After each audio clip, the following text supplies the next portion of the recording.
we live now? I think I haven't streamed in so long I don't remember how to do this.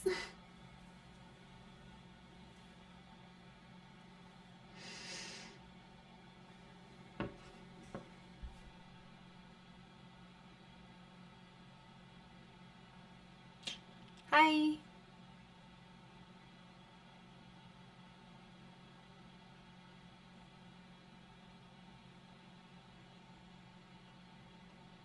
I think she forgot. Am I live? I don't know. I think it's working. Yes, it is.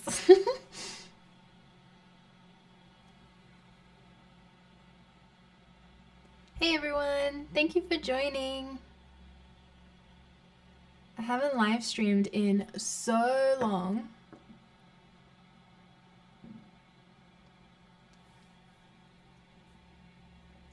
It is 9 p.m. in Sydney, Australia.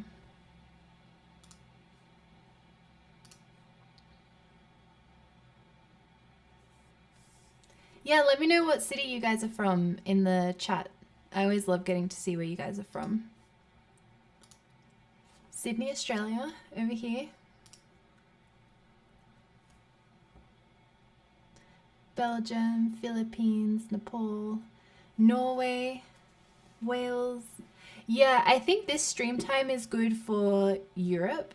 Maybe not so much for the US. Sorry, guys.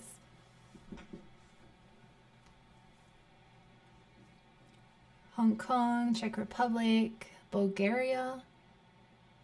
2 a.m. in San Francisco. Yeah, it's pretty late for the US. And I think it might be like 5 a.m. maybe in New York.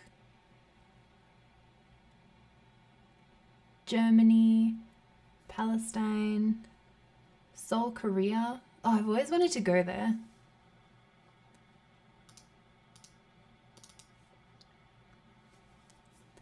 India, Canada. What time is it in Canada?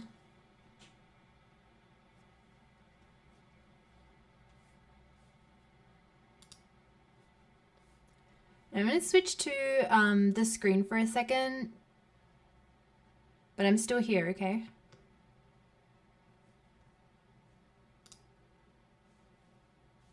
Whoopsie. Random mechanic. Chile, Melbourne, Brisbane. Oh, thanks so much for joining, everyone. I'm so excited. I'll bring back my face in a second.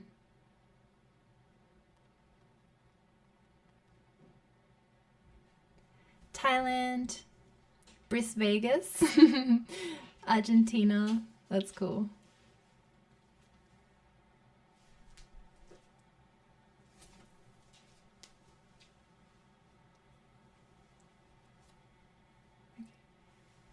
Thailand.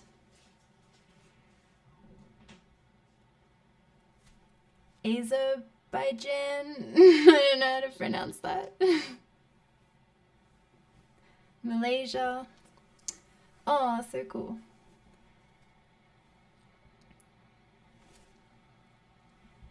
Okay, so I'm gonna pop it up so you can see me and my computer screen.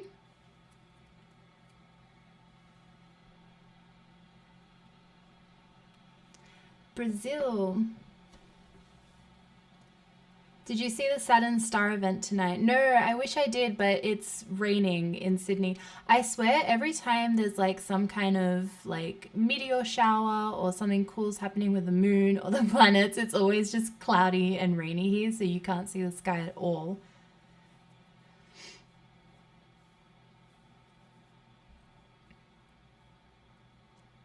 City, country, it's all good. France then.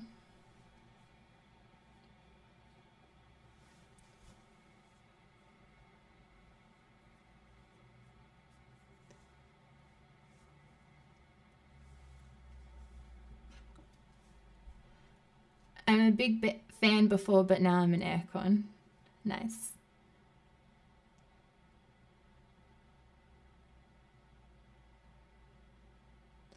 Can you report the spammer, please? Yeah, Dan's supposed to be moderating. Are you moderating, Dan? It's so cool. I'm using my I don't know how to do it.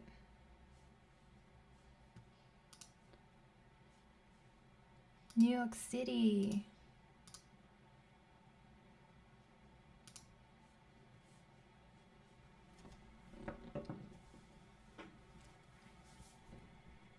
I've ordered all your presets and everyone loves my pictures. Thank you. Oh, thank you. That makes me happy. I really love when people enjoy using my presets because like I genuinely use them for like all my photo shoots. So yeah, I'm happy when you guys like them too.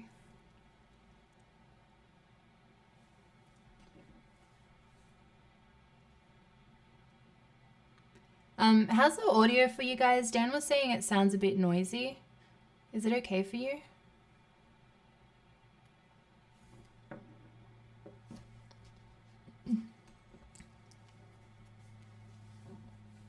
Hello from friends. Love your work. Thank you. Yes, I do know Liiive. I love his YouTube channel. He's got really good videos. And I love all the stuff that he's done with like the iPhone. He did a really good iPhone, I think it was the Pro Max versus the like an actual mirrorless camera. I don't remember if it was the A7 III, but I really enjoyed that video. Sound is coming across in good quality. Audio is fine. Okay, cool. We'll just leave it like that for a bit. Dan kind of wants to change the microphone, but if you guys can hear me okay, maybe we'll just leave it for today. Audio good, but can be better.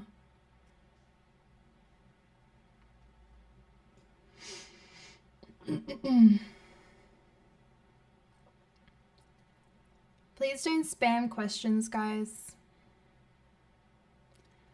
Hope all is going good. Live is always confusing. Yeah, I know, especially when, because I think we live streamed at the beginning of the year and I haven't done this in like months and months, so it's really weird getting started again.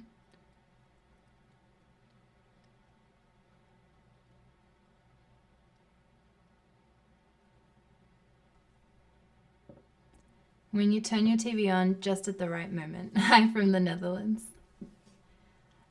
Is the EOS R in 2020 still worth it? Yeah, it's a good camera. I feel like the only thing with the EOS R, it kind of depends like what you need it for. So for me personally, because it's got a single card slot, I wouldn't be able to really use it for weddings or like my client shoots because I like to have the dual card slots and have the redundancy backup happening. But aside from that, it is a good camera. Do you have any pets? Yes, I have a cat. I posted a photo of her yesterday. She's been, because it's been raining like all week here in Sydney, she doesn't want to get out of bed in the morning. So she's super cute, just like, yeah, just curled in the blanket and stuff. Her name's Evie. She's a tabby cat. She's 3. When I wanted to learn how to shoot in manual mode, yours was the first video that showed up. Thanks for making it clear and simple. Yay. Yeah, that was one of the first videos I ever filmed for YouTube. And Dan and I were in Poland. And I was so nervous. I think it took us like an hour to film that quick little 10-minute video because I kept like stuffing up and having to like repeat myself. Yeah, it was a bit, it was scary recording that. But we made it through. And I can't believe that video, I still get comments on that video to this day. I actually re-recorded that video recently, but we did like a showing you guys how to change your camera settings on location, because in that other video I was just like talking the entire time. What's her name? Evie. But it's after the Stevie Wright song, not after the Pokemon Eevee, even though that Pokemon is also cute.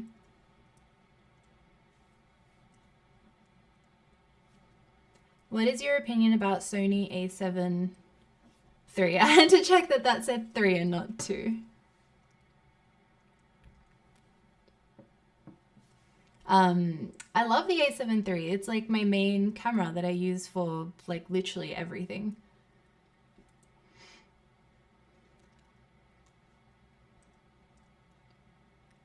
Can you say mahal kita? It means I love you in Philippines. That's cute. Why are you up so late? It's 9 p.m. It's definitely not past my bedtime yet. Oh, thank you, Krishna Musunur, for your donation. I'm so sorry, I don't know how to pronounce your last name. We want some new presets. I've actually been working on some. I did a client shoot and we were in a dried field. Surprise, surprise. But the dried field, there was like little yellow flowers and like patches of grass and like green trees in the far background. So I've been working on a new set of colors kind of inspired by that shoot. And some other colors too.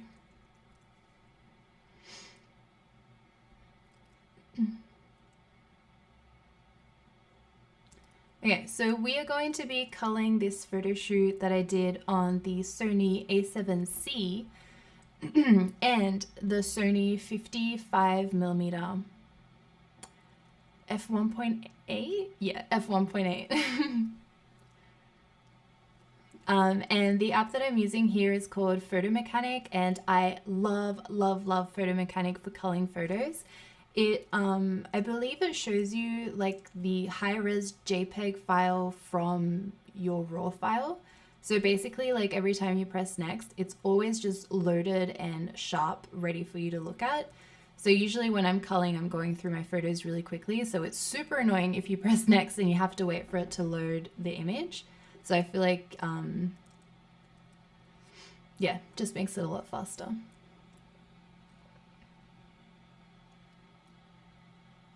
Are you from UK or USA? Neither. I'm from Australia, the land down under. It's alright, we can ask questions. We're here to cull, chat, answer questions, talk photography. But just don't spam your questions. I feel like if I miss it, maybe ask again a bit later.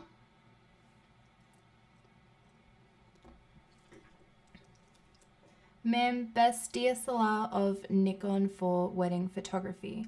I've only used one Nikon camera, which was the Z5, but I really enjoyed using it. I did a self-portrait photo shoot, but we also did like an autofocus test as well with the IAF.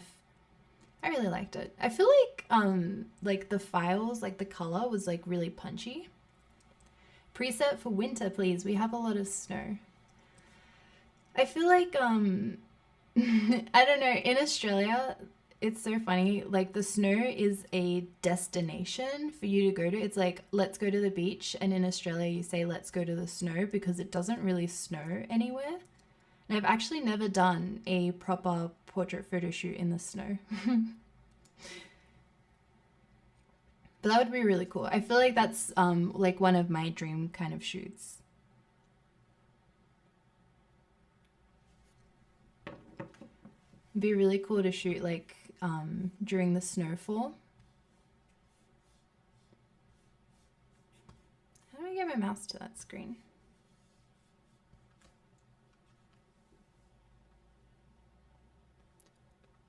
Oh, I think my thing got stuck.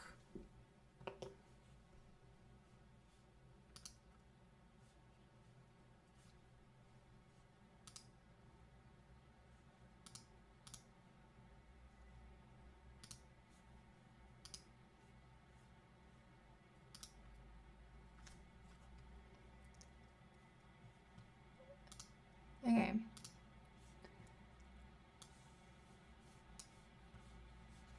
I think my iPad crashed.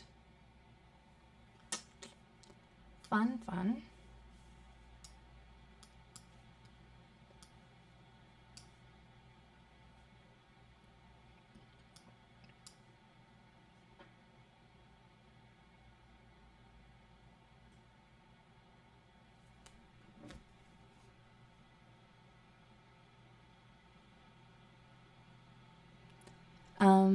Someone said I'd rather get a Z6. Yeah, so that's what I was saying. I've only ever tried one Nikon camera, and it was for a self-portrait photo shoot, so I can't really give a good recommendation on which one to use. I am having Technical difficulties with my second screen. Hello. Move to iPad.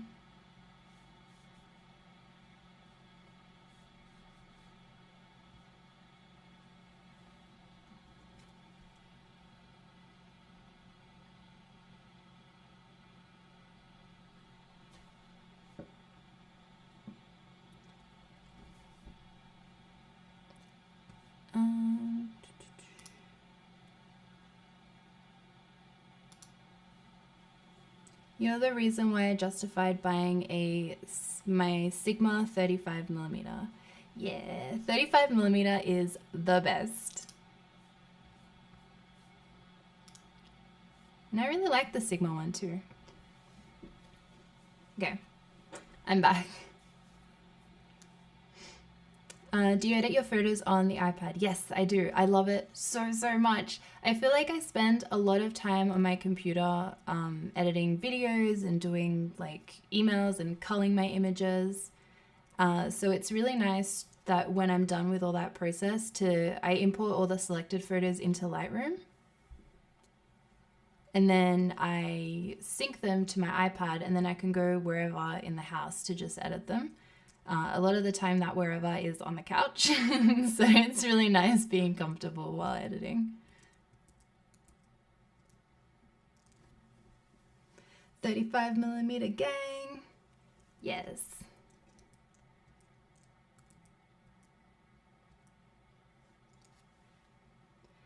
Outdoor wedding lighting advice. I mean, just like my YouTube videos, when I shoot weddings, I'm always shooting with natural light. I try to get backlit shots as much as possible, especially for like portraits and stuff. And then if I have to do like family shots, I try to get everyone into the shade. I have Lumina. Is that also good? Yeah, I just did a video with Lumina AI, and I don't know, there were a lot of comments of you guys saying that it was like quite buggy and stuff, but I personally didn't really have any issues, and I really enjoyed using it too. The sound is noisy. Maybe we have to change it. Let me ask Dan. This is what happens when you try new things. Do you have any other creative outlets besides photography? Yeah, I really like drawing. All right, I'll change it to the screen only, and Dan will come in and he'll change the microphone so it's not as noisy. And I'll just answer your questions in the meantime. Have you ever done video portraits? Not me, but because Dan's like a full-time videographer. He does weddings now, but before he used to do fashion videography, so that was a lot of like portrait video kind of stuff.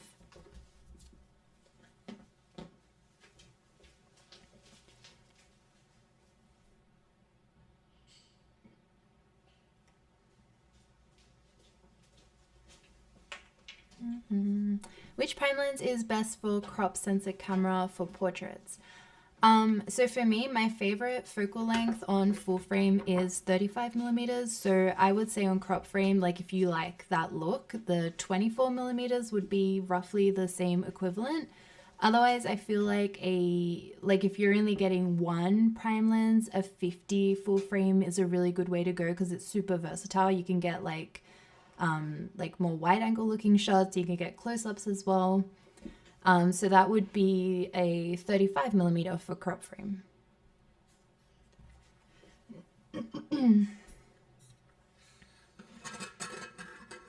That's my water bottle, by the way.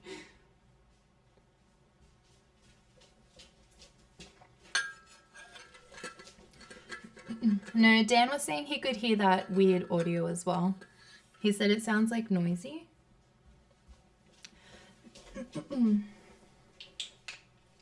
What's something you struggled with photography in the past or still struggle with? Oh, that's a tough question. I feel like for me,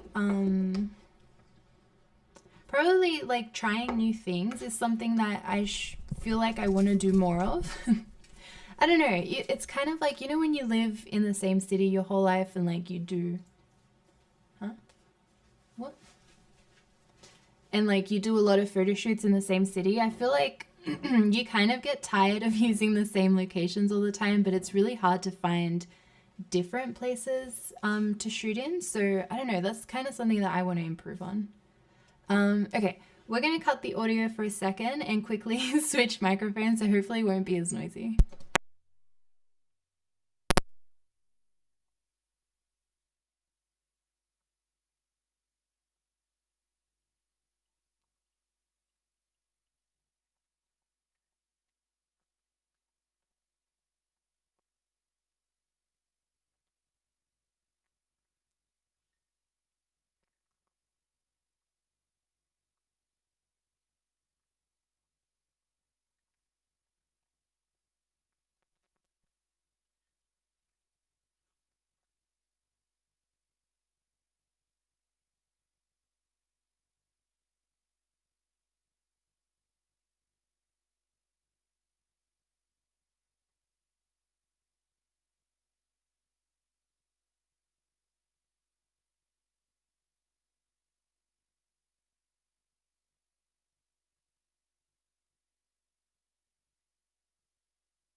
I'm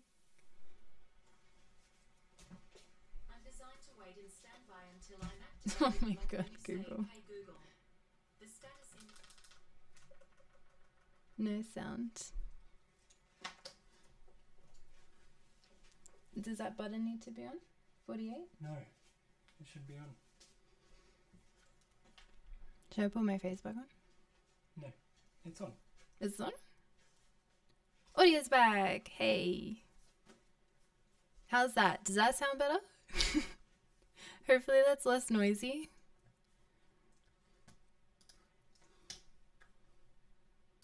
It sounds...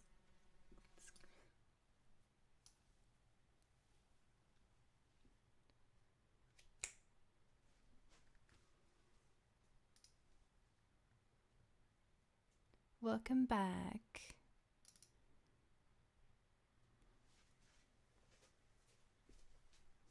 Okay, less noise. Sorry about that, guys. We'd like to see a sunset portrait photo shoot at the highlands that meets the sun, the sea or ocean. That'd be so cool. There's a location like that actually in Melbourne that I really, really want to shoot in. It's just so sketchy to travel around Australia now. Okay, I'll bring my face back. Dan's gone. Hi, I'm back. Infinite windows. Oh man. Yeah, I thought I'd like cull while the audio was gone so you guys have something to look at. Audio sounds perfect now. Yes. So I don't know, sometimes you just gotta stick to things you know.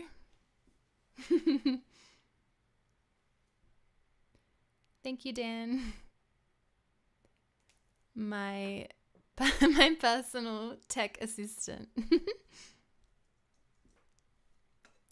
The only thing with this microphone is I can't see my keyboard.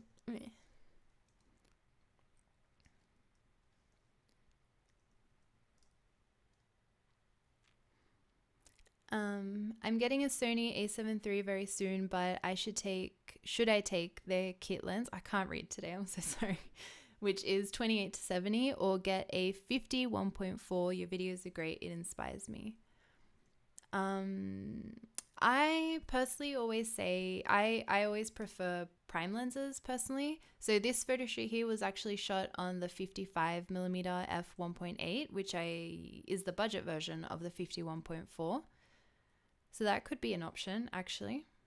And like you guys can see, oh my gosh, the A7C autofocus IAF movement tracking is insane. There's like no out of focus photos in this shoot. It's crazy.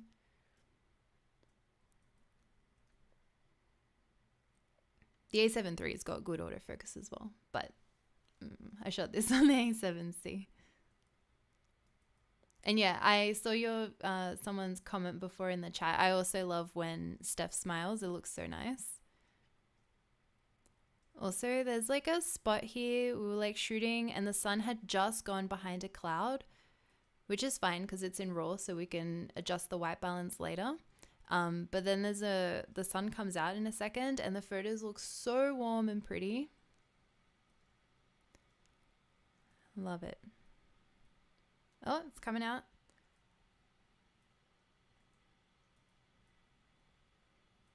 Anyway, you see how like that white balance just shifted as the sun came out? What is your dream location you would like to do a photo shoot at? I feel like, I don't know if it's just because of the travel restrictions right now, but like literally anywhere but Sydney would be really cool to do some photo shoots in. I'm gonna have to say, I feel like tropical North Queensland would be super fun to shoot at. Or maybe like a volcano or something, have like that black kind of dirt and sand. Oh, a black sand beach, that would be cool. I don't know. I have a lot. I would love to shoot like anywhere.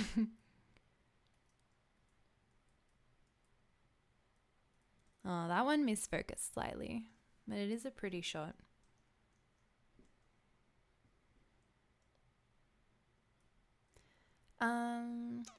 Well, the A7 III or A7 R4, wow, A7C autofocus is better. Yeah, so the A7C I think has the same autofocus system as the A7 R4. The A7 III is obviously like a much older camera now. I'm super, super excited for the A7 IV. Hopefully it'll come sometime soon. Yeah, so I would say it is better, but that's just because it's newer, if that makes sense. But the A7 III is still great. Like I literally don't have to think when I'm shooting, it just focuses. It's so good.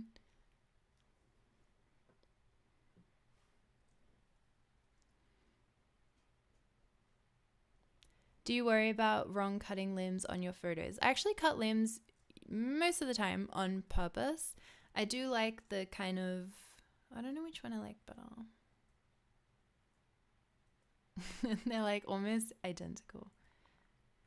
I think I like this one better.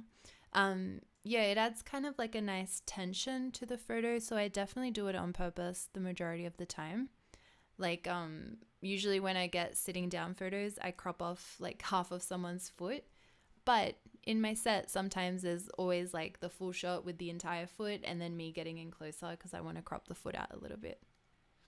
We don't need to see the whole shoe, you know? How many snaps are in this shoot? I don't know. I'm going to guess maybe like 700, 600. A7 IV is going to be so good, I think. I agree. I think it's going to be amazing. I'm really excited.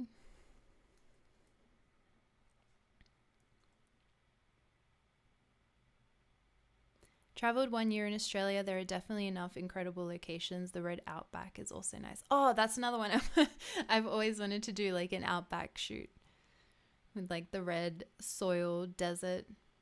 Is this stream will be rewatchable? I think so.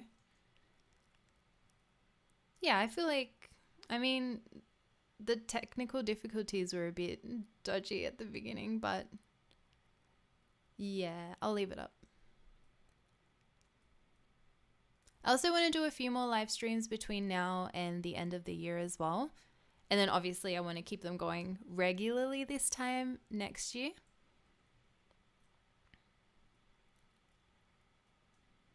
And the sun went right back behind the clouds. Love that.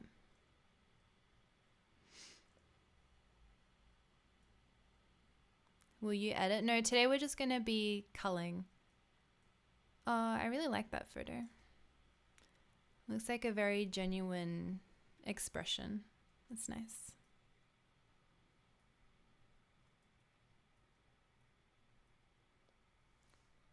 I might have missed the info. What lens is this shot with? So this was shot on the Sony 55mm f1.8. And yes, there will be a video.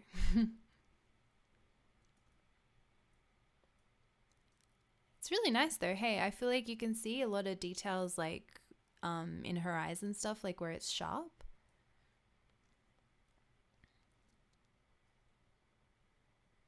All the images you click raw. Yes, and if yes, then how's storage possible for 600-700 photos?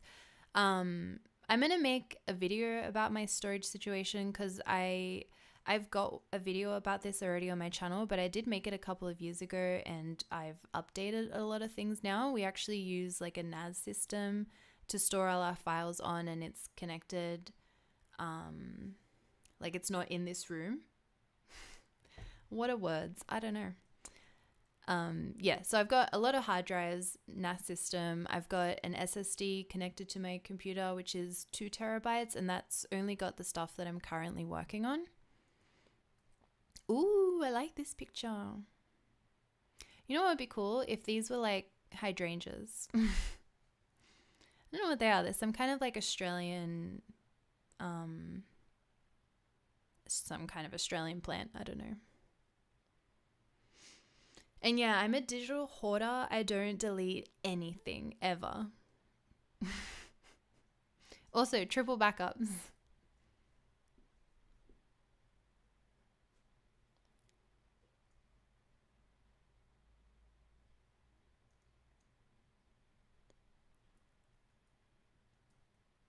Oh, that's the one I use for the thumbnail.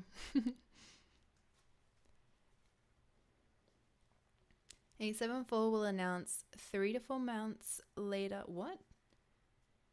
3 to 4 months? Any news about Sony A74? I don't know. I know as much as you guys. Even if I did know anything, I couldn't say anything. But I'm just super excited. I can't wait.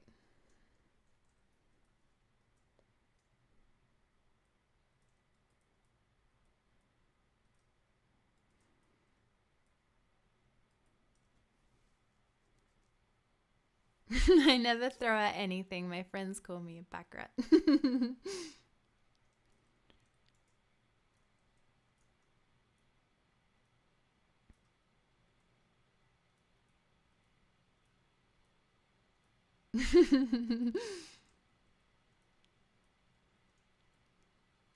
I love when I'm going through photos, like that series of when you make someone laugh. I think I was telling her to like sniff the flowers or something.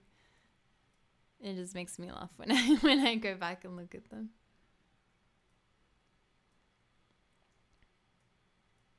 I don't know, hopefully it's helpful for you guys to see like what an entire raw photo shoot looks like. I feel like there's not really any way in a YouTube video for me to be able to share this with you guys, so I feel like culling is a cool thing to do on a live stream.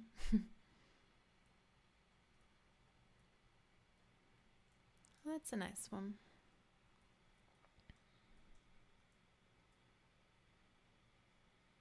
What software are you using? This is Photo Mechanic.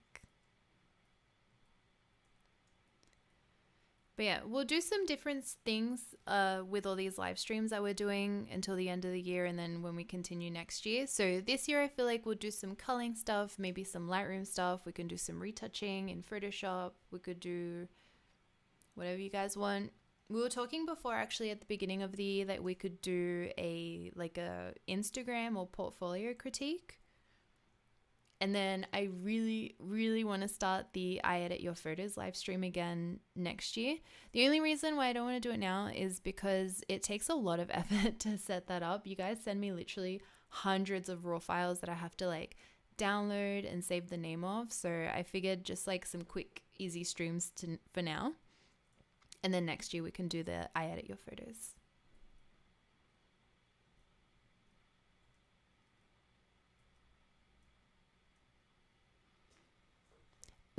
IG critique. What's special about Photo Mechanic? It shows you the embedded JPEG file. So when you press next, as you can see, it's like not loading anything at all. So it's really handy when you have to go through heaps and heaps of files. Like when I'm culling a wedding, this is really nice because I'm doing it a little bit slower so you guys can like look at the photos and stuff properly. But when I'm culling myself, I'm always like next, like super quickly. So it just saves a lot of time, especially when you're going through thousands of photos. Like for a shoot like this, you could kind of get away with using anything. But for weddings, this is definitely very helpful.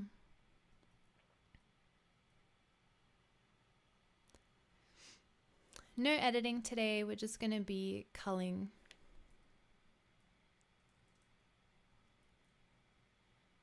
I mean, maybe. We'll see. We'll see where the night takes us. How do you do tone curve? I have a video about it that will probably explain it much better than I can right now.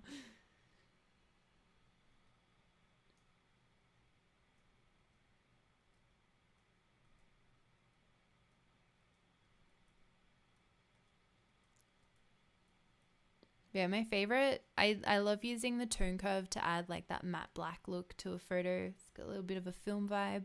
And then I like using the blue channel to add like the blues and the shadows and then the warmth in the photo.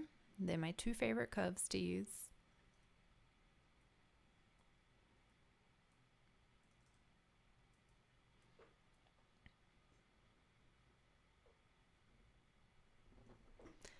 It's hard to do photos manually. The Zeiss offers many great lenses, but only with manual focus. Kind of. I feel like I did a photo shoot actually on vintage glass, which is obviously manual focus, and I feel like I definitely had to shoot a lot more because I was kind of moving the focus ring around because it was a little bit hard for me to see where the focus was. You can use stuff like focus peaking and the thing where as you focus it zooms into 100% to see where the... Please don't spam, guys. Time out. Sorry. What was I saying? Oh, the manual focus. Yeah, so you can do little things like that to kind of help you. I find that the focus peaking looks really distracting to me because I like to look at someone's eyes like when I'm taking photos of them, and with the focus peaking it's just kind of like red everywhere, but that can definitely help you to get the shots more in focus. But I think it's really fun, and I think because that was my first time using a manual focus lens in a while. So I was a bit out of practice with it as well. So I feel like if you used it regularly, you would get a lot more used to like how it works. Do you burst shot or single shot? Single shot, definitely. I feel like I shoot enough as it is. If I was shooting in burst mode, I'd be culling photos for like the rest of my life.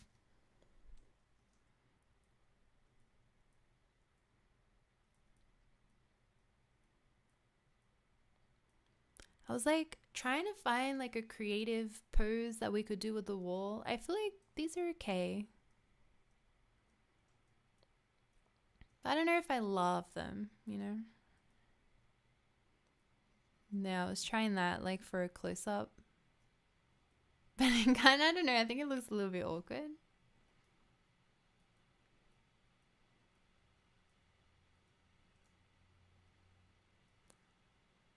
Yeah, and then I gave up. Burst is way too much. This is not Lightroom, it's Photo Mechanic.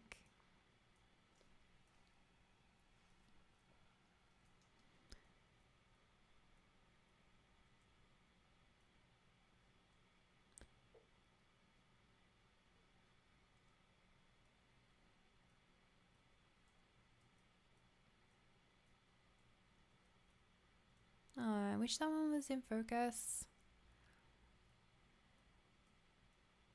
You guys ever like that as well? You have like 10 photos that are in focus perfectly, but like you don't really like them. And then there's one in that set that's out of focus, and that's the one that you wanted. Because I do that way too much. The lighting is gorgeous. Yeah, it was a really pretty day.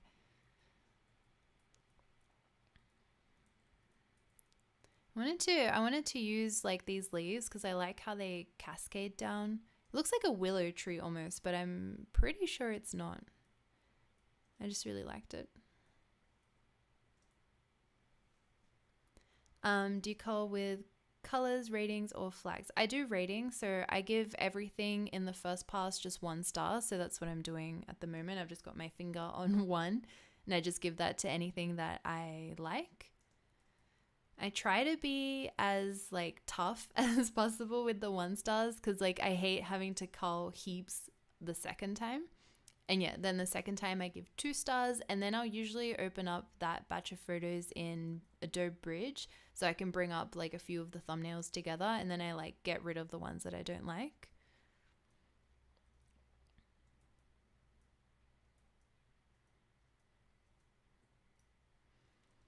Yes, all the time. Okay, I'm glad I'm not the only one that does that. It's like, I want the photo that I can't have. Do you use your iPhone to post on Instagram your works? Yes, I do. I feel like did I talk about this on my stories? I don't know. But when I post, for example, like a video from my Pixel 5 to my Instagram stories, the video is like kind of low quality. And that's not the Pixel's fault. I think that's the developer's fault for not creating the app better for Android. I don't know if you guys get that issue as well, but it's really frustrating. So, because I like the video from the Pixel, so sometimes I'll go to the effort of actually uploading that video file to Dropbox, then downloading it on my phone, and then uploading it to Instagram. So it's like in that proper quality.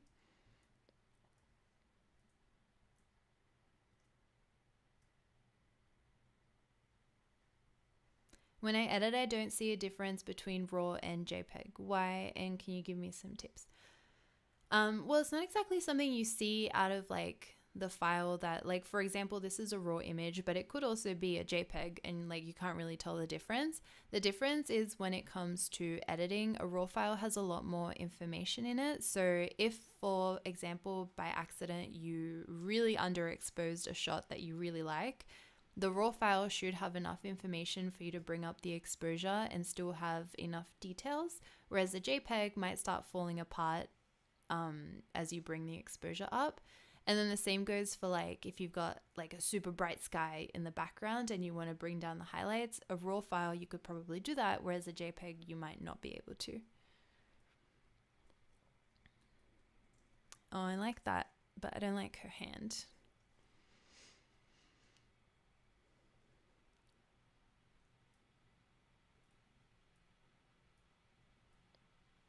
Yeah, you can see how much the sun was shifting this day. Now it's a cloud has gone in front of the sun again.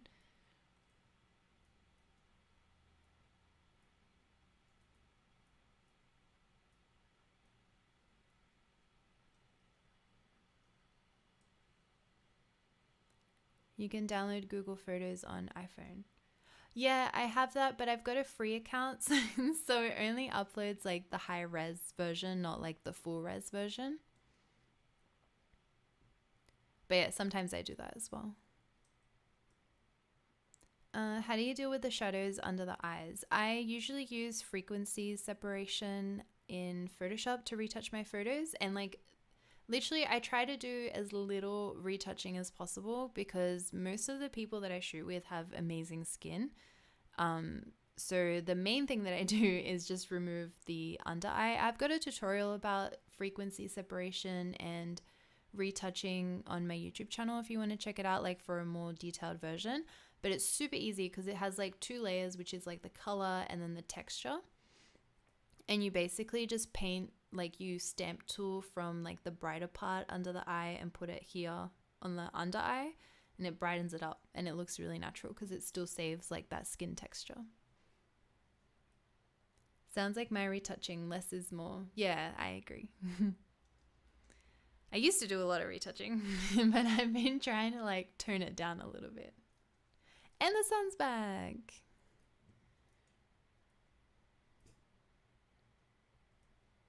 That was cute. How do you send photos to your clients? So for like my fashion clients, I usually just use Dropbox. And then for my wedding clients, I use a website called PixieSet. And then we also send them like a USB in like a cute little box with like moss and stuff like that. I feel like USBs are a little bit old school, but I feel like it's nice to like give them something, you know? So yeah, we still do the USBs.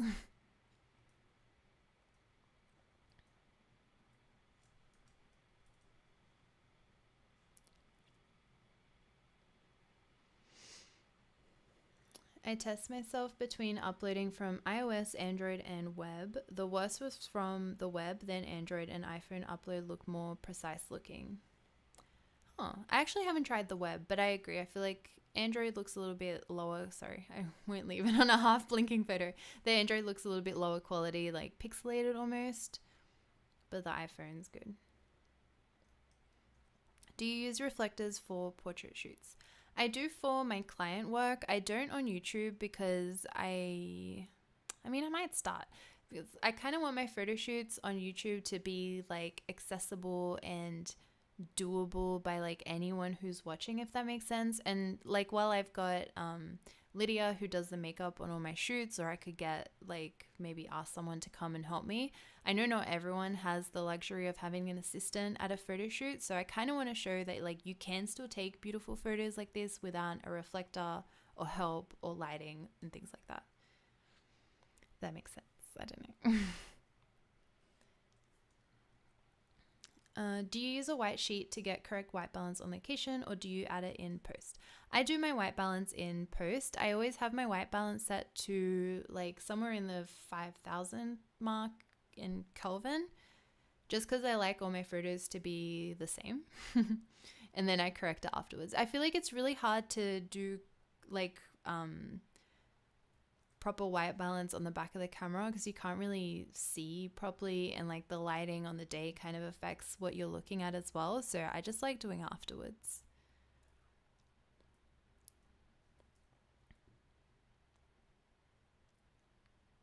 Would you ever do a beauty shoot, studio shoot, and maybe natural light beauty shoot?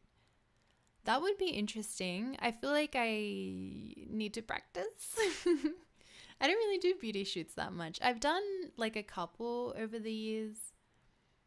I don't know. I feel like for me, I prefer like, you know, location, movement, stuff like that to like bring together a photo shoot. I feel like beauty shoots don't really interest me that much, but I feel like it would be fun. I had a couple of ideas of some beauty style shoots that I wanted to do. So maybe I will. And yeah, I should try doing some different stuff as well.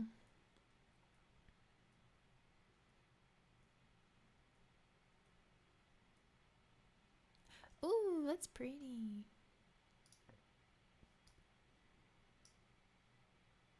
Yeah, it's super sharp.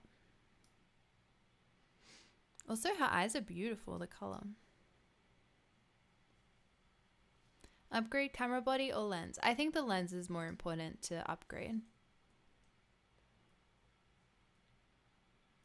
But it also depends what camera body you're using. But yeah, usually the lens is what's going to give you like that different look in your photos. What do you think of the Canon R5 and where does it stand relative to Sony, and what's your main photo camera? My main photo camera is the Sony a7 III, and the R5 I would say is relative to the a7 R4. And yeah, the R5 is a good camera. I really enjoyed using it, but for me, it's just too much resolution. I don't need gigantic files like that. And the photo shoots that I've done on the a7 R4 and the R5 took me so long to retouch. It's ridiculous. So I really wouldn't want that as like a daily camera. It's just too much.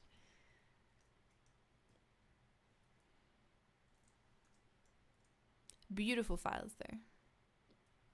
Yeah, I feel like it's probably better for like landscape, where you don't have to like retouch every pore in the skin that you can see.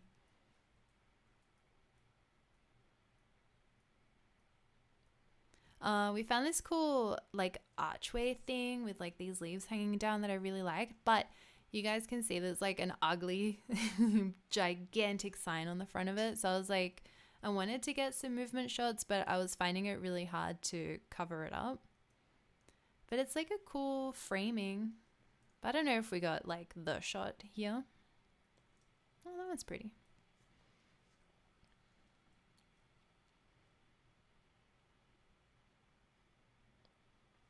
What is the best camera in your view from Fuji? I think if you're just doing like photo, probably the X-T4 is a beautiful camera. If you do like photo, travel, vlogging, that kind of thing, I really enjoyed using the XS10 as well.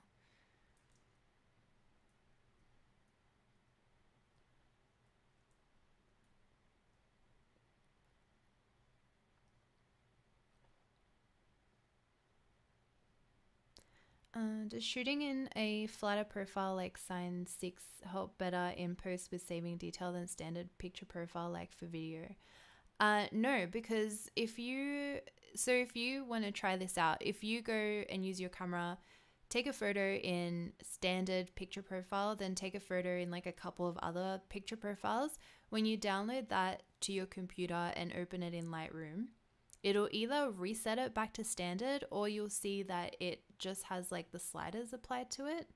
So the picture profiles, you can just remove them if you shoot in RAW. I think if you shoot in JPEG, it like actually applies it to your photo. Did that make sense? Sometimes, I don't know. Dan will factually correct me in the chat if I said something wrong. I could remove these signs for you. Oh, thank you.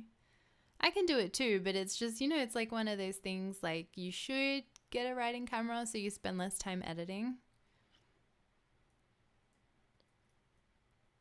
But yeah, I feel like to get rid of the signs, I would first try the, what's that tool called in Photoshop? The image fill content aware. Fill content aware. Those three words in some kind of order. Yeah, all good. Thanks, Dan. Content fill aware? I don't know what it's called. Yeah, I tried using that. If not, then just like the stamp tool usually works good.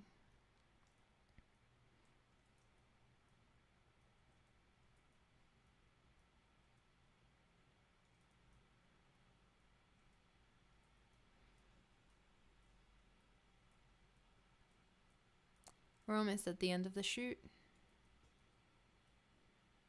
Hi from Turkey. Content aware tool. Yeah, that's the one.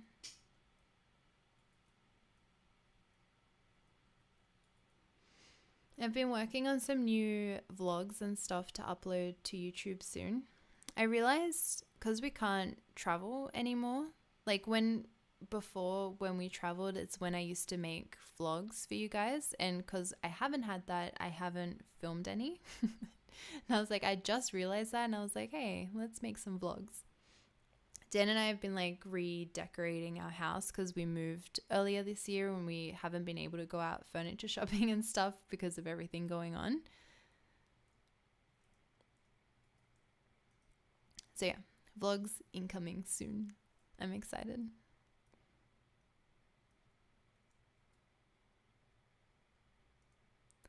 What is the first thing you wish you knew before starting photography?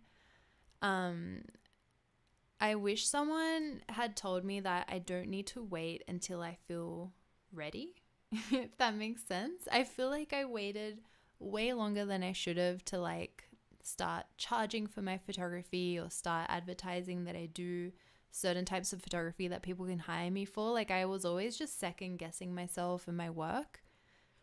So yeah, I wish someone would have told me to not wait so much. Just do it.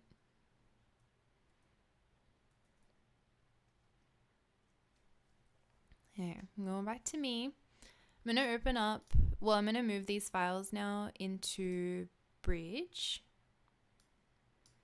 And I'll show you guys the next step of my process. Because I feel like it's kind of an interesting way to cull your images. I want to know if anyone else does this too, but I find this like super satisfying to compare photos.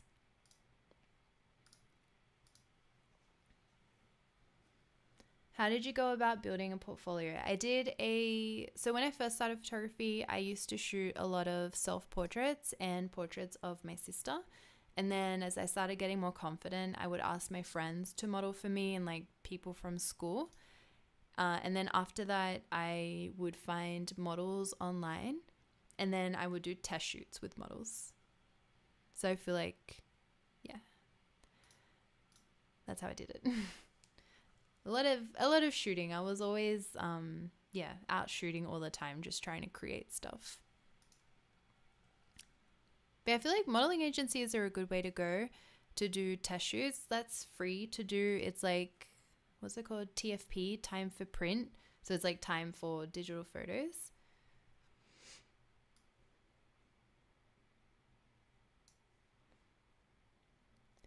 Okay, let me hide my bar. My dock.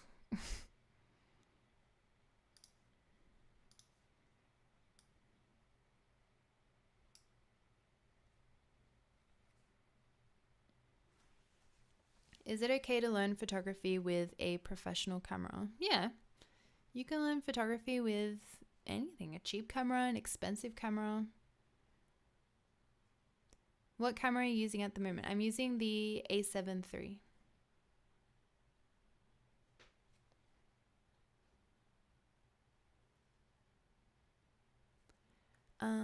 Okay, I think it's ready.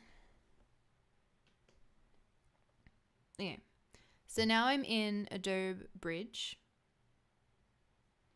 And this is the second part of my culling process, and I want to know if anyone does the same thing as me. So the reason I now moved to Bridge is because I've made my selects. So I'm so bad at selecting. I selected 140 photos, which is ridiculous. I'm not going to edit all of these. And as you can see, as you're scrolling through, there's a lot of photos that look really similar. Like we've got 100 close-up portraits here. We've got heaps of these portrait orientation, mid-length close-ups. So what I like to do is I select all of these, which are all the same. And then I just look at the thumbnails and I'm like, okay, I feel like I don't like this one, so I'm going to get rid of it. And then I don't like this one or the one next to it either, so I'm going to get rid of both of these. And then I basically just get rid of all the images that I don't like so much and just leave the ones that I really love. And then those are usually the ones that I'll move on to editing. You're almost to 400K on YouTube. That's insane. I know. I'm so excited. I can't believe it. Have we hit it yet? I was refreshing today. 681, almost there. Yee.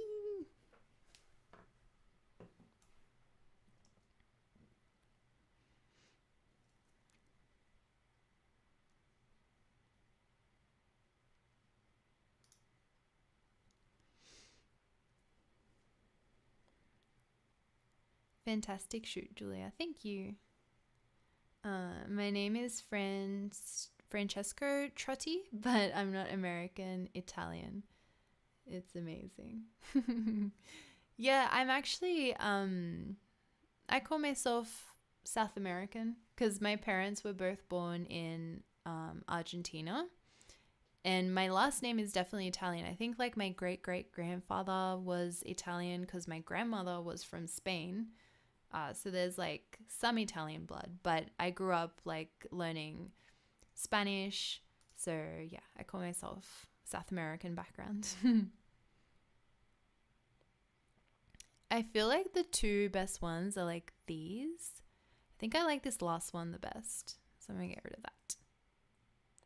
And that one. And that one. I'm going to leave those. Oh, these are very similar. I feel like I like the little strands of hair, so I'm going to keep this one and get rid of this one. Okay, and now we're left with 3 out of like 20 that I selected from this one location. So the next thing I do with these ones is I'll give them 2 stars, so then I know they're the ones that I actually like.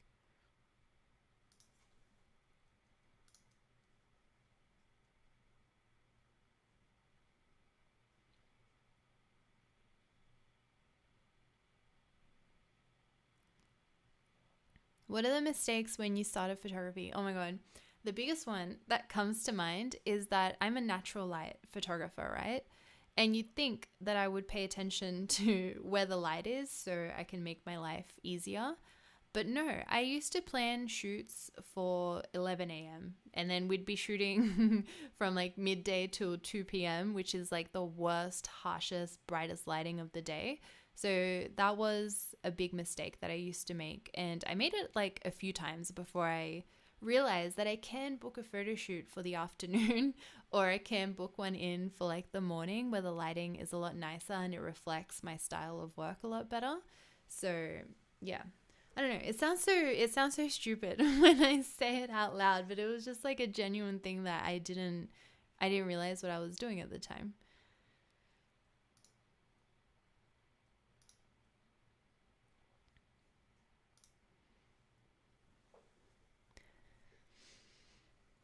I've been set on upgrading to the Canon 5D Mark IV for a while. Thoughts? Yeah, do it. If that's the camera you want, you should get it.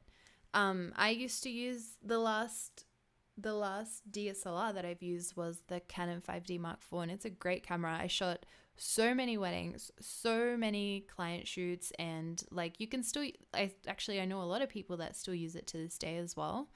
So yeah, it's a good camera.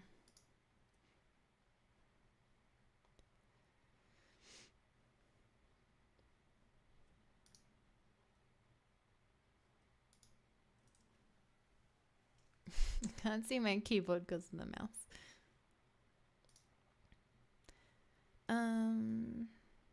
When I'm choosing photos, the client might like other ones. Do you always choose for clients or have sit downs with them and let them choose, you edit? So for weddings, I select the photos just because there's like thousands and thousands to go through. And what I always tell my clients, which is like the truth, is that I don't get rid of any that are like important, if that makes sense. So it's like I'll only pretty much get rid of like blinking shots or blurry shots or very repetitive shots. So they basically get everything that I shot, but just the good stuff. So for weddings, I select.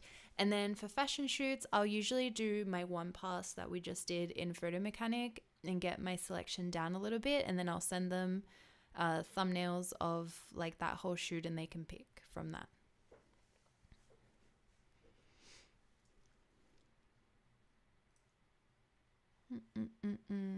I like all of these. I don't know which one to get rid of.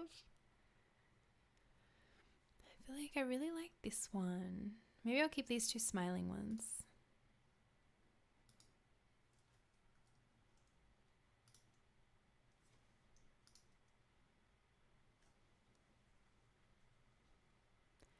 No, so this is with the A7C and with the Sony 55mm f1.8.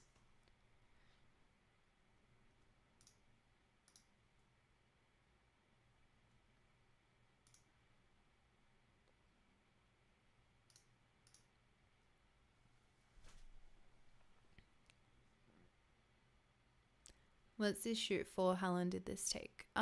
This was for literally a YouTube video and I think we were shooting for like half an hour maybe.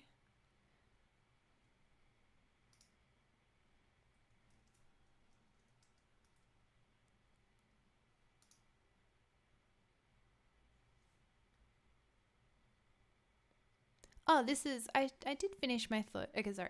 You didn't finish your thought on the culling method you use. You asked if anyone else uses the same method. So this is the method that I'm talking about, how I bring up like all the same photos that are in that second pass of selection. And then I get rid of the ones that I don't like that. So then that's how I choose like my final images. Because I like to make sure there's not too many like repetitive photos, you know? Yeah. So does anyone else do that?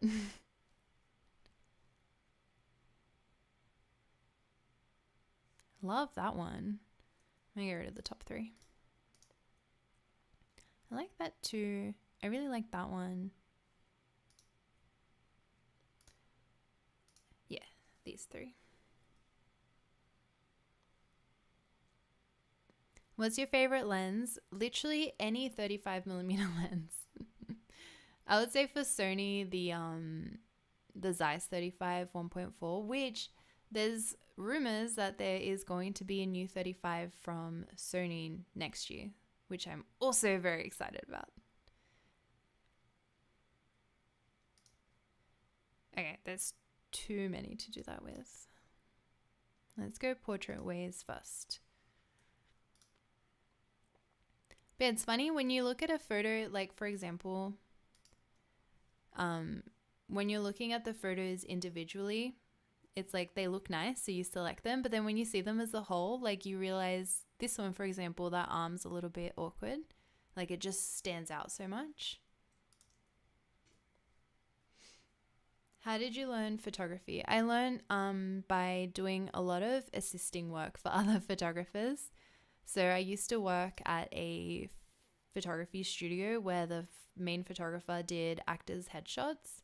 So I learned so much about studio lighting there, working with clients, how to run your own business, like heaps and heaps of stuff. And then I also learned a lot by second shooting at weddings. That's kind of how I got into the wedding photography, because I don't know, I feel like it's hard to like do that, like be a wedding photographer without having ever practiced before.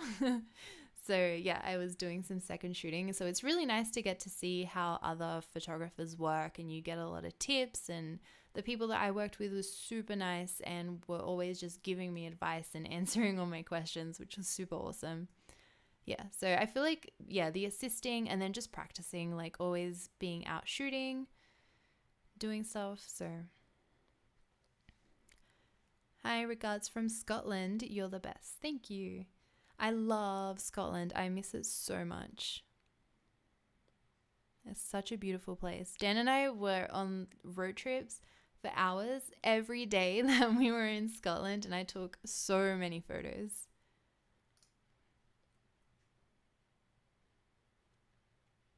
Yeah, 35 on full frame. But yeah, the Zeiss 35 1.4 is good if you want like a high-end 35. The Sony 35 1.8 is really good as well. It's so sharp, so sharp. I've got a video comparing those two lenses actually, and that's like a good budget option.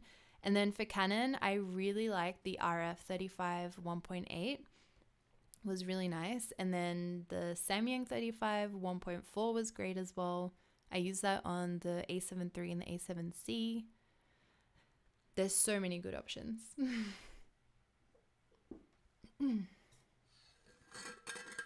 Well, sorry.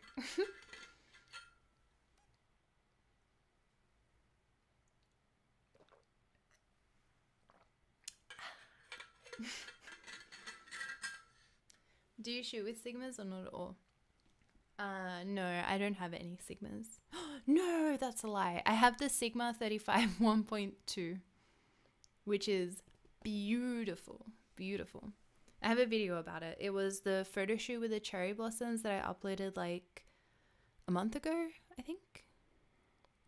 But yeah, it's so good.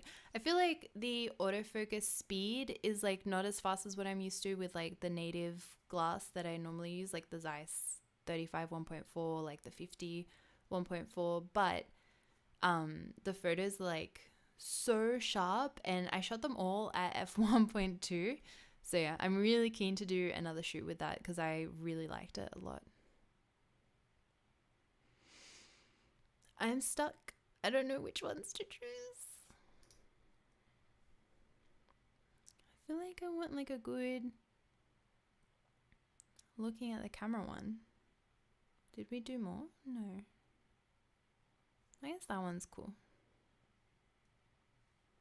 Do you always shoot at the lowest aperture of the lens or go up a little for sharpness, better chance of getting focus?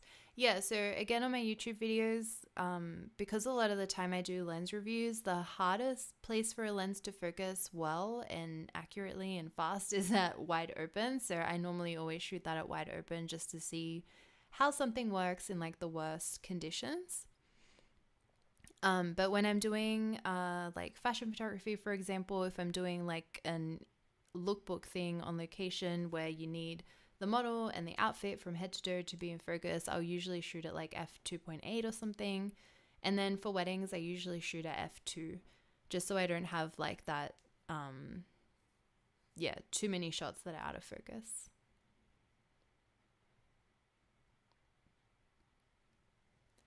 Hi from Hong Kong. Hi from Romania. Hey guys. What camera do you like the most at the moment? I really like the A7 III still. And I've been loving the A7C also for doing video. I've been doing, again, like I said, we've been filming some vlogs to share with you guys, and I've been doing all that on the A7C, and it's such a handy little camera. Like, it's just so tiny, it's ready to go. It has a flip screen, which the A7 III doesn't. I used to just blindly point the lens at myself and hope that everything was okay. So yeah, it's been really good.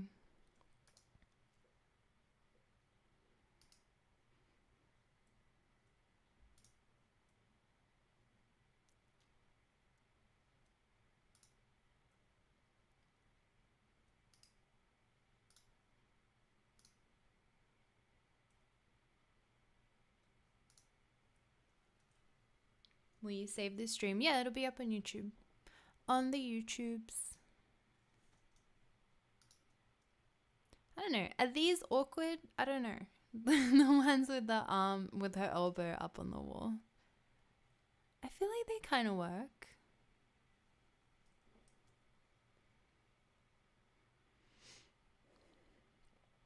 So I use an iMac. I don't know. I don't remember what I think Dan would probably know if he's in the chat, if he's still watching.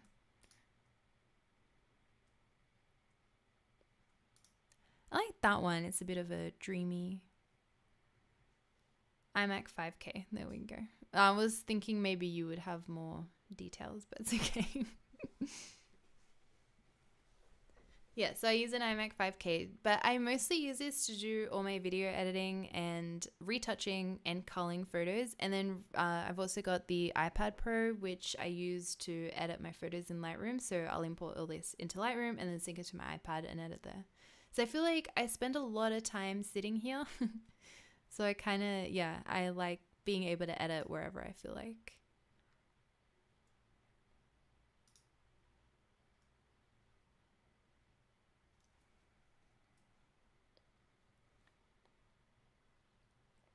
I use iPad Pro. Is it viable as a main editing platform for professionals?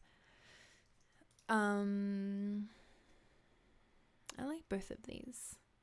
I feel like the only thing, like, because this is the thing, I got the iPad Pro because I wanted to use this as like my laptop while I'm traveling, because it's just so much smaller and it's more fun to use, and I feel like it's faster than a laptop too, especially when it comes to Lightroom editing. The only thing that kind of weirds me out a little bit is like the Finder system with like the folders and stuff. We tried downloading some video files while Dan and I, while we were out on location, and the first card downloaded just fine, and then the second one kind of glitched out almost and like didn't fully copy over. So it's something that I haven't played around with too much. I think we need to take it out again and try again. Maybe with photos this time. But yeah, I would really like to just bring an iPad, like if I'm traveling somewhere. I'll have to make an updated video. Maybe like, yeah, out on location showing how I would use it.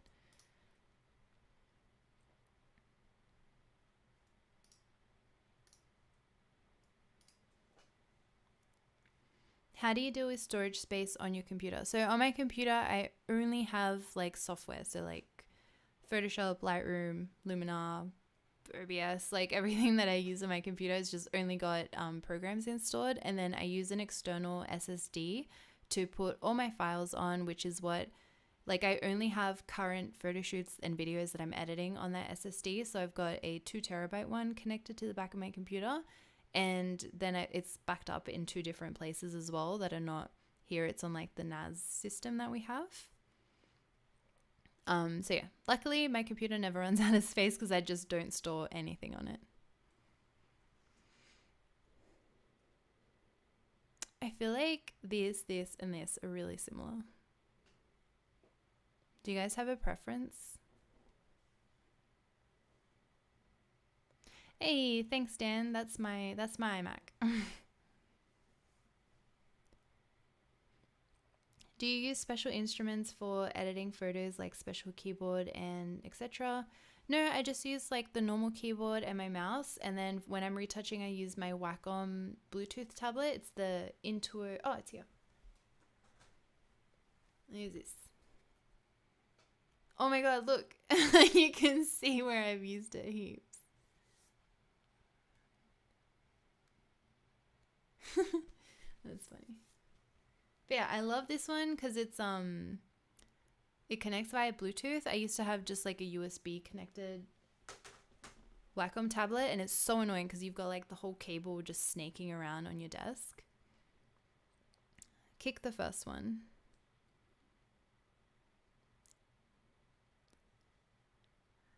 Top, middle, and bottom. Yeah, alright. I agree. Yeah, it's like this one's kind of nice, but I don't like that the arm gets chopped off. Done.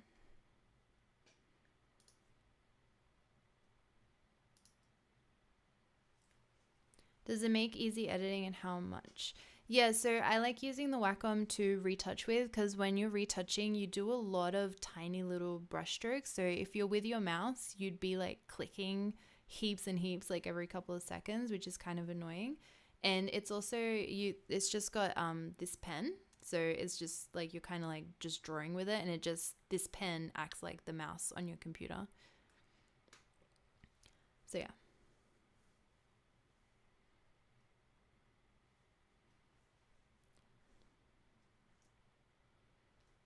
I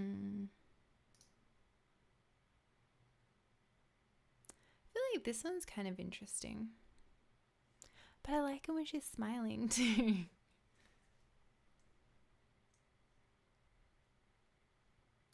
Oh no, sorry. Did you guys say? Okay, I'll leave this up. Tell me. Were you saying this one, the bottom right one? She looks shy in the first one. It's so interesting. I like seeing everyone's different like perspectives on which photo is good. Okay, I'm gonna get rid of this one. I'll keep these in for now. Sometimes I keep in a couple of extra photos even if I'm not going to edit them, because I don't know if you guys find this, but like sometimes when you're editing culling like the raw file and then you go to edit it, it ends up looking different. And then sometimes a photo that you might have liked when it was unedited, you don't like once you've done something to it in Lightroom, and then vice versa. There's a photo that you might not really be too sure about when it's unedited, and then when you start playing around with it in Lightroom, it just turns into something better.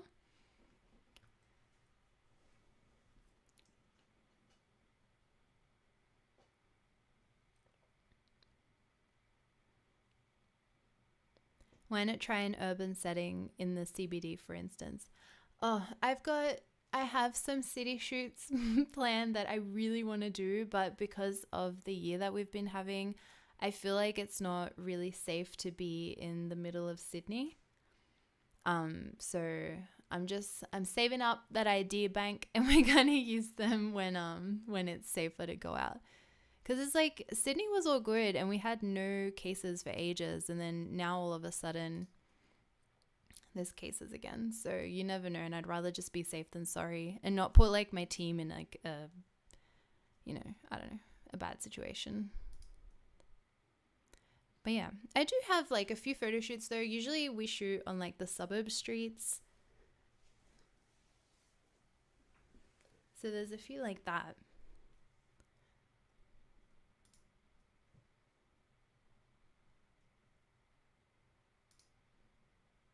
Oh, I like this side shot. I included a different side shot that I prefer this one. I'll get rid of it later.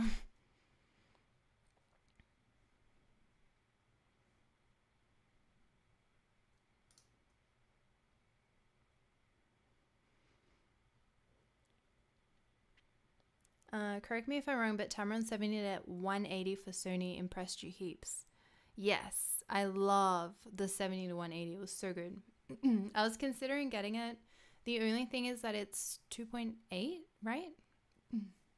And I would need it to shoot weddings, and I usually use the excuse me, the 135 prime lens, just because it's got a faster aperture to shoot the speeches and like some dancing and random stuff during the reception where it's usually super, super dark.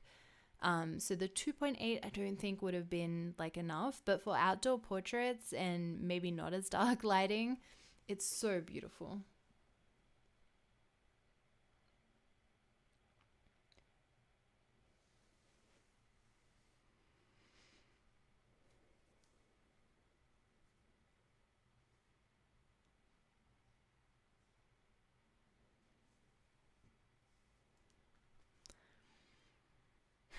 I'm trying not to let, because you know how like the sun was out and then here the cloud came in front of the sun. I'm trying not to let that affect my decision, because I'm like, I can just edit the white balance warmer. Because it's like, oh, I really like these two, but it's like, do I only like them because they're warmer? I don't know.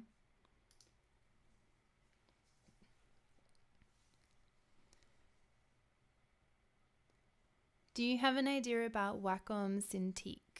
My dad has one actually. He was telling me, he called me the other day and was saying that I could borrow it if I want to make a video about it. Would you guys like that? Because that's the one, it's a tablet. Oh, sorry. But you can see your computer screen on the tablet. That would be pretty cool to retouch with, actually. Because that's the other thing. I also wanted the iPad because I was like, oh, it'd be really cool to like retouch at least like thumbnails for YouTube on it. But I feel like Photoshop is like not that strong for retouching because you have to use the stamp tool and there's no frequency separation, which kind of sucks. I'm hoping with this the M1 chip, M1 MacBooks that they'll upgrade Photoshop to be more like the desktop version. That would be like the most amazing thing. Your arms get tired from that. I bought the 32-inch. I didn't think about that actually. Hey, because you'd have to like hold it. Top, middle, but there is no middle. This one? Bokeh. I love the bokeh. Nah, you know what? I think I like this one. Oh, I'm gonna keep this one just in case though. I feel like I always go for the close-up portraits with hands. I just like what they look like.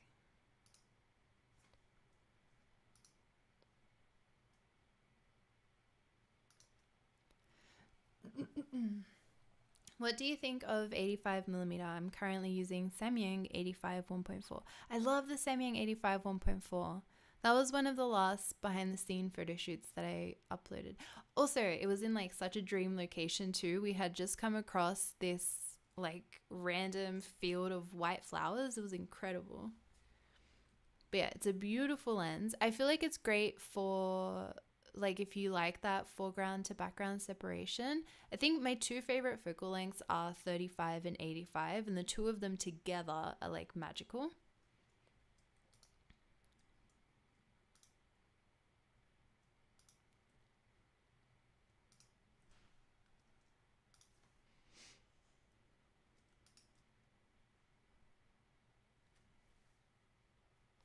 Love your photos. Thank you. I like her hand placement. Is it safe to use old lenses? I mean, how old are we talking? Because I do know that there are some vintage lenses that have, is it something radioactive in like the coating? I was reading an article about it once, and someone, actually a couple of people commented that on my vintage lenses photo shoot video. I was only using the lens for like half an hour, but something to consider if you're going to use it all the time.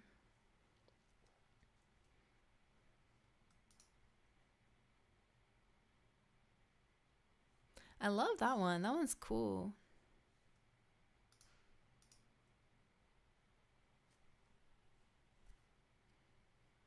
Have you ever tried the Samyang 24 2.8 on a crop camera? No, I haven't. I actually haven't tried any Samyang 2.8 lenses. I've tried all the 1.4 and 1.8 ones, but not the 2.8. That's something I want to try more lenses next year so I can make more like comparison videos and stuff.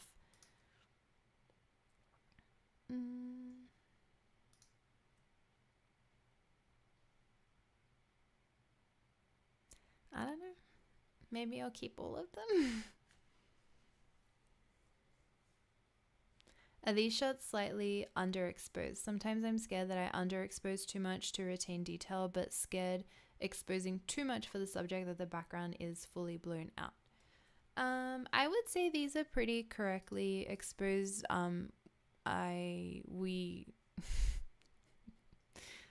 I don't know what happens in my brain sometimes when I start talking and then I just stop talking.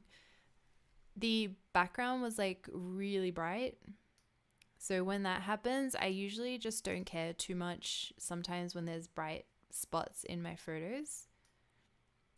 And then I just pay more attention to the face. I feel like for me, it's like if the eyes are in focus and the face is like recoverable or well exposed, then the rest of the picture just kind of comes together. So for me, having this like overexposed section in the photo doesn't matter too much because like more about the face.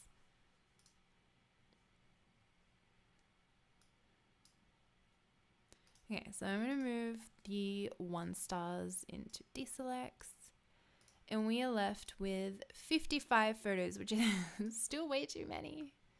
But I guess we can go through. I'll show you guys like the final 55 photos.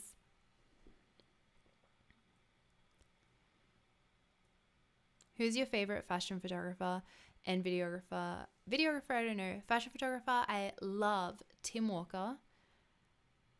If you guys don't know who that is, you have to Google his work right now because his work is stunning. His kind of work inspired me a bit to get into photography.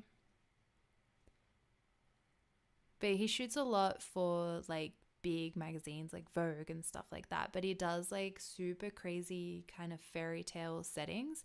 And everything you see in his photo is real because he shoots on film. So yeah, it's super cool. I have both his books and they're amazing to flick through. Yeah, there's still a lot of like repetitive, same looking photos here. But I'm happy with our progress today. Great shots. Do you have plans to create a video about medium format soon? Thank you. Yes, I do. I've shot recently with the GFX 100, which was so fun, and the files are insane. So like a shot like this, for example, you could zoom in like here, like so close. It's amazing. So yeah, I'm working on that video. But yeah, I was kind of thinking I wanted to just live stream for the rest of the year. And then next year, early January, I've got like the GFX video coming, which is medium format. The vlogs that I'm filming now as well. Just Googled Tim Walker and his photos are a little crazy. I know, but I love them. Like, how creative is that? And like also just the fact that everything's real. And you say the R5 files are too big, 45 versus 102 megapixels. I know. I also probably wouldn't use the GFX as like a daily camera. Can you imagine shooting like a whole wedding on that? That would be crazy. I really like this portrait actually.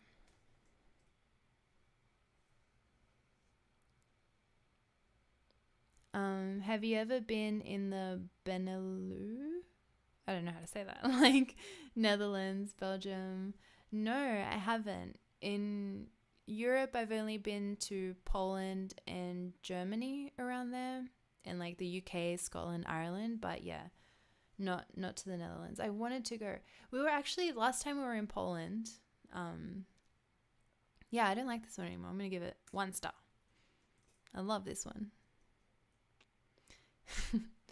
Last time we were in Poland, we were trying to decide with Dan's cousin where to go. You know Cuddle from the How to Pose Males and We're Not Models video?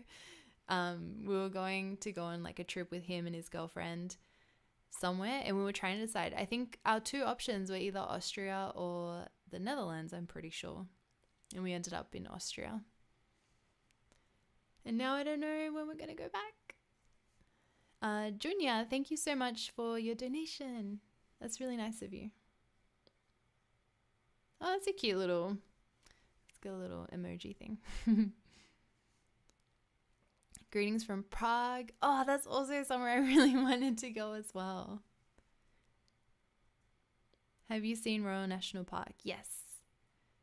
Actually, there's like a waterfall that goes from the cliff top into the ocean, which is actually a very rare thing. Apparently, there's only like, don't quote me on this, but probably like 7 waterfalls in the world that do that, like go into the ocean. And now that it's been raining so much in Sydney, I want to check it out because it's probably flowing. Am I heard wrong? Going to use GFX? Yeah, actually I already did a photo shoot with it. I just need to edit the video, but it was really, really fun. But yeah, I know like cameras with a lot of megapixels is not exactly the right fit for me, but it is fun playing around with them and testing them out, and yeah, just seeing how they go. Greetings from Maui. I was in Maui once. It's so beautiful there.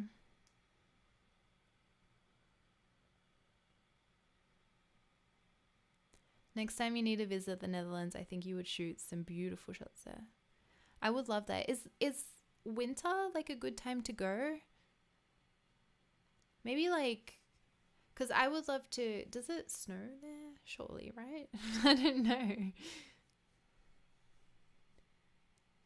I feel like I really, really want to go to Europe in the winter because I've been in summer, spring, and kind of autumn as well. I would wait a bit because it's Sydney school holidays, so there'll probably be a lot of people at the waterfall. Yeah, you're probably right. I can't believe how much rain we've been having. Considering what Sydney looked like this time last year. It's crazy. Greetings from Paraguay. Oh, I also really want to go. Come to Australia. I live here. How do you manage to travel so much? Usually it's for jobs because I do wedding photography full time. We also offer destination weddings. So Dan and I do photo and Dan does video. So it's kind of like a package photo video. And yeah, some people book us to travel and shoot their wedding overseas, which is amazing. Winter right now is not that pretty, not much snow, unfortunately. So winter in the Netherlands isn't that amazing. Last few years with snow. Yeah, I've heard that Dan's family was saying that in Poland there's been barely any snow as well. Like compared to what it used to be like a few years ago. It's really sad. Hello from Stockholm. Ice Hotel. Try doing a photo shoot on Como Bridge. What's Como Bridge?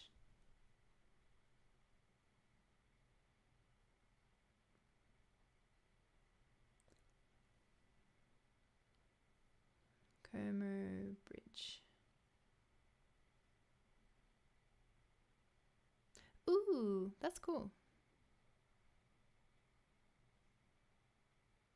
Is that the one into Cronulla? Is that what you're talking about?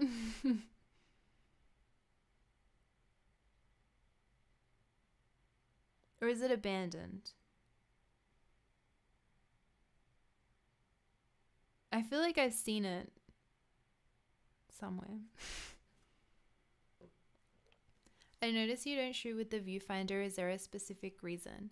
Yeah, there's some like good reasons and there's also some silly reasons as well that are a bit more like vain.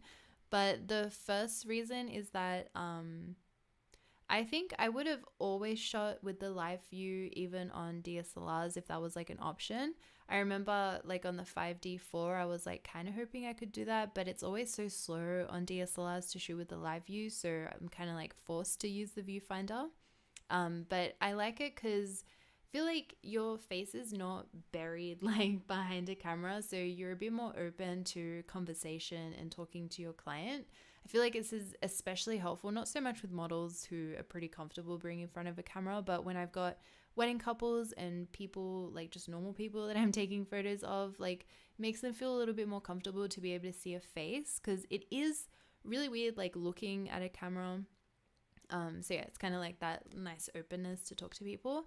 And then the sillier, more vain reasons why I don't do it is I hate like, you know, like the crow's feet you get from like constantly closing one eye to be able to see through the viewfinder is just not good for your skin. And also it's like very unhygienic to have like your camera pressing up against your face. But hey, I'm just telling you guys the truth.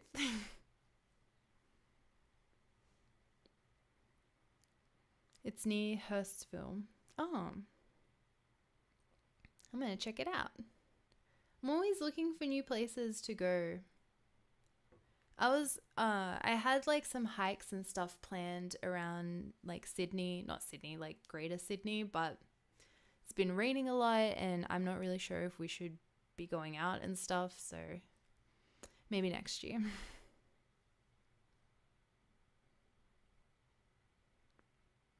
Do you try some different photography genres? Street photography, seascapes?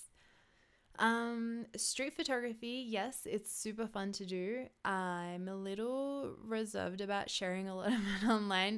The first street photography video that I shared was when I was in Thailand, and the comments on that video are a lot to handle. But I do really enjoy doing that, and I uploaded a point of view street photography video like about a month ago, which was just around Sydney, which was really fun.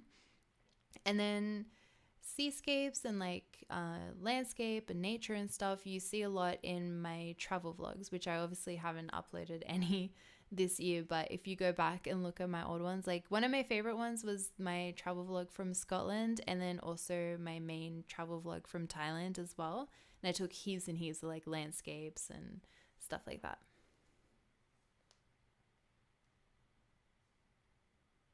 People say my eyes look scary when I look through the viewfinder. Oh, I love Bombo Quarry. It's so pretty.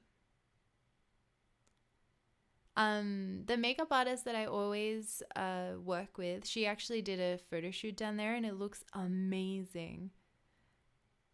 It was like a really beautiful editorial. It kind of looked like it was set in Mars or something. So nice.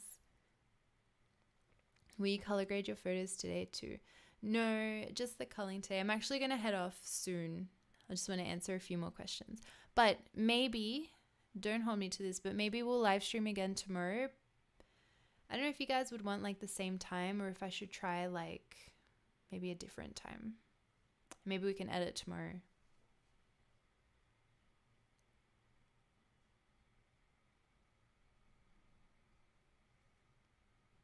Bankstown Beach is great this time of year. Have you been to Adelaide? No, I haven't. I really want to see. They've got like I think it's at the Botanic Gardens, like a cool greenhouse looking thing. I'd like to go there. Where do you think is the best to live in Australia for doing modeling / portrait photography? I think probably Sydney or Melbourne has like the most. Actually, if you're just getting started, probably Melbourne, because I feel like they have a bigger creative community. Like I'm part of the Sydney and the Melbourne like model, photographer, makeup artist Facebook pages, and the Melbourne one is always going off. And there's like so many people that are part of that. So, oh, good night, lovely garden. Thank you for joining us. Yeah, so I feel like, yeah, they've got like a cool little community there in Melbourne. We've got some in Sydney too. Like we've also got like a Facebook group for creatives, but I've noticed like it's a bit more quieter.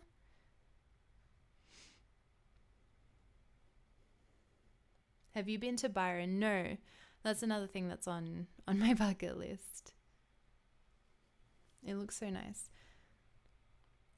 I shot with a model who lives up in Byron, and she was down in Sydney, and she was saying that the best time to go to Byron is actually like spring and autumn, because it is still kind of warm, like not too cold, but there isn't like a lot of people there. Would you be willing to do it earlier because it's approaching 12 midnight? Yeah, I was thinking of maybe tomorrow at like midday Sydney time.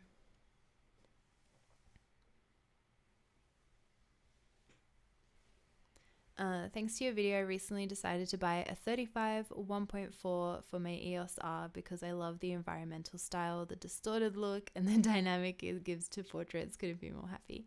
Yay! I feel like I've converted a lot of people into shooting with a 35, but it's just so pretty. It's like such a unique like look. I love it. Yeah, I always say to people, I was like, we don't spend hours upon hours as photographers location scouting only for it to be super blurry in the background where you like. So I feel like the 35, you're able to like show off your hard work finding cool locations. Really appreciate your time streaming. Thanks, Julia. Thank you guys all for joining. It's really nice. I didn't post this on like Instagram or anything, so I'm glad that you guys are hanging out with me. It's nice. How about 5 Arvo? The afternoon in Australia is not a good time for the rest of the world. I'll figure it out. I'll come up with a time. Or even, yeah, I don't know. I have to try. I still haven't tried a morning stream before, as I'm not very much of a morning person. But I feel like an 8 a.m. stream might be good. That's not too early. It's lunch here in Stockholm, so it's good. Just joined photoshoot with the, yes, 55 1.8. I'll open up that close-up shot again. But yeah, we just culled this entire photo shoot.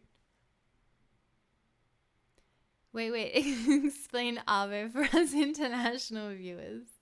It's so funny. Sometimes I say like just things that I forget that other people don't say. Yeah, so it's afternoon. Arvo. Have you been to Galapagos? No, I haven't.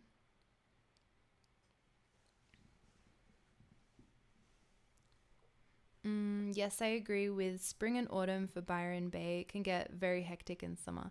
Yeah, I've seen like some pictures of the beach in the middle of summer and it looks crazy busy. Oh, and there's also really cool things in Byron. Like they've got like that sunflower farm. Oh, there's like really cool waterfalls and stuff. I've got like a whole list of places saved that I want to go to. This time is perfect in Europe.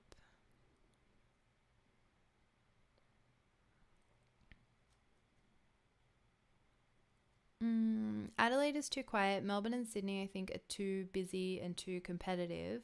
I was thinking of going to Gold Coast due weather and beach, and it's kind of in between with competition. Yeah, that's true. I feel like that's actually a really nice way to sum it all up. You should test out the Samyang RF 85 1.4. Such a nice lens. Yeah, I've only tried the Sony mount for it on the A7 III. But yeah, Samyang makes some good lenses.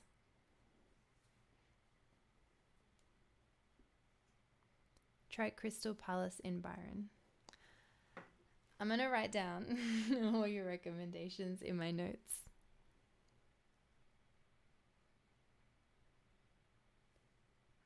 Because one day I will go. Which monitor do you use? So I use my iMac 5K computer. That's like my main screen, and I've got my iPad Pro as a second monitor. So good. It's why I bought it, and I haven't live streamed since I got it. So I'm really excited to use it today. I know, I'm so excited for Sony to announce stuff. Hopefully the 35, The A7 IV would be awesome. Who knows what else they have up their sleeve.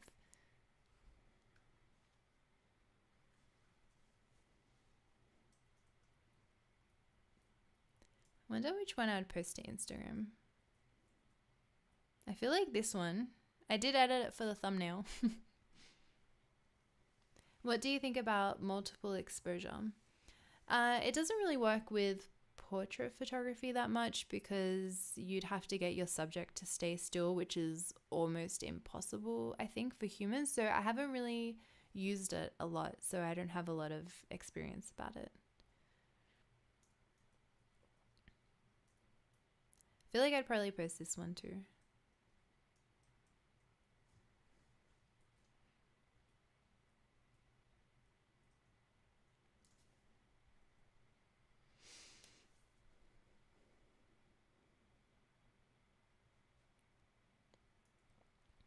How do you edit skin tones?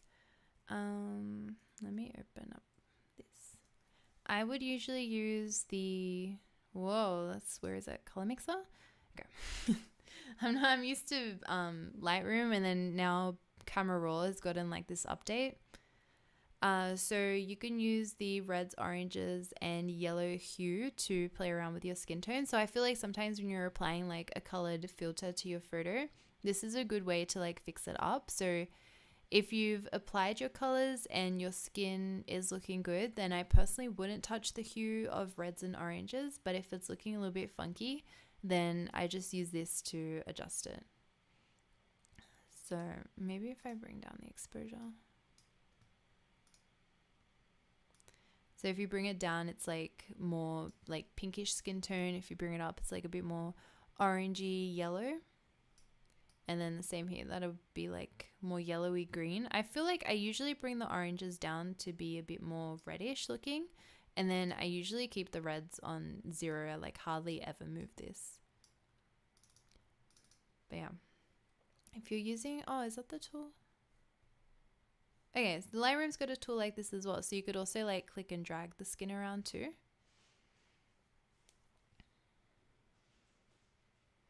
Do you use Color Checker Passport? No, I don't.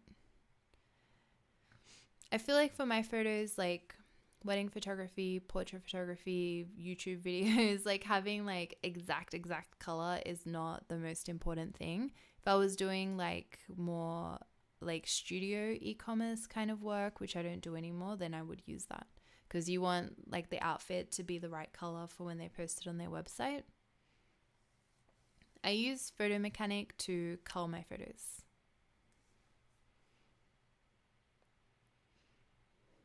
I think Gold Coast is too boring for shooting more than one a week unless you have a car to get out of the city. Yeah, I've seen a lot of beautiful like natural places to shoot in the Gold Coast. But you guys know Mitch Lally. He's from Queensland. He's got heaps of beautiful shoots. Oh, I've never been to Darwin either. What am I doing? I need to go and see more of Australia. Thanks for explaining skin tones. That's okay. Sorry, that was a bit of a quick explanation. But yeah, I would recommend to play around with that and just see how it affects your photo. Do you use the camera calibration menu while editing portrait shots? I do, but I use it strictly in a creative way. I really like bringing the green primary up is really cool. I love what it does to the greens. And then you've got like your teal and orange look with the blue primary. But like just having it like a bit looks pretty nice.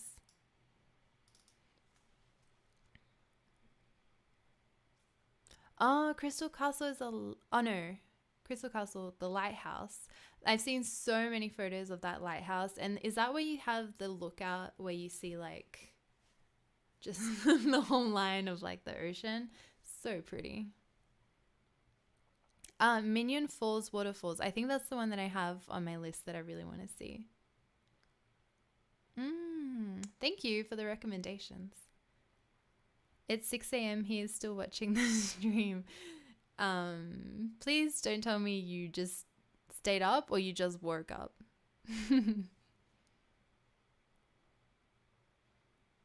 How do you fix cool white balance skins? Let me see. I've got, this one's really blue. Usually just bringing up the white balance does the trick. So I'd probably bring up the exposure and then bring up the white balance. Oh yeah, so when you bring up the white balance a bit, I guess because I shoot in like green locations, sometimes you need to bring the tint up a little bit too. So it's a bit more pinky. And you could even like saturate a little bit too.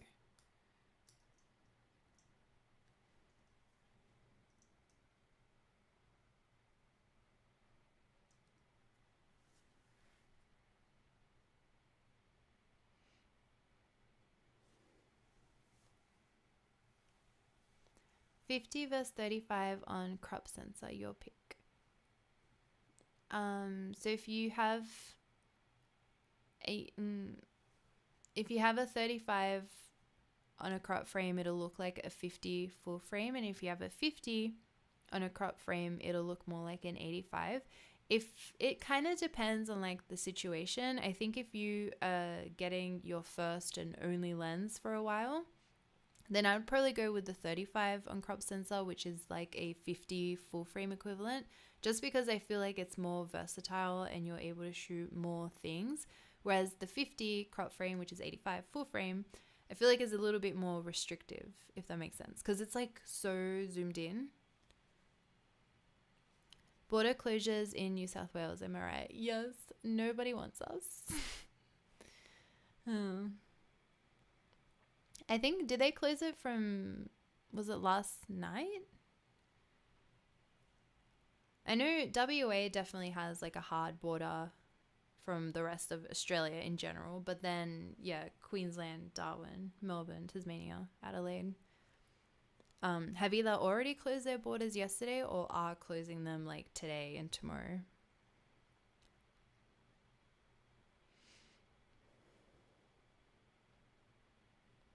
At 1 this morning. Oh, okay. Soon 400k. I'm so excited. Like literally never thought like I'd get to like such a big number when I first started the channel. I just made it into Brisbane. Oh, lucky. I was reading that apparently they were like still being lenient on people that had lived there. They closed from midnight tonight. A rainy day portrait session would be awesome. I agree. Like today would have been cool. It's really hard to like plan for that though, I feel like. it has to be something that just happens spontaneously. And it also needs to be in summer too, so not everyone's not freezing. Is it Photo Mechanic Plus? It's Photo Mechanic 6. This is Adobe Bridge though, camera roll. Do you use any speed lights? No, I don't. I don't do any studio photography anymore. You're so kind. It would be nice to shoot with you or even a little talk. We're having a little talk now. Your lighting setup is lovely. What lights are you using? Thank you. They're my new streaming lights. I don't remember what they are. Elgato maybe? No, that's a software. Dan, help, I don't remember. Oh my god, sorry. We ordered them. I need to stop talking with my hands so much. But we ordered them at the beginning of the year and then we never streamed again until now, so.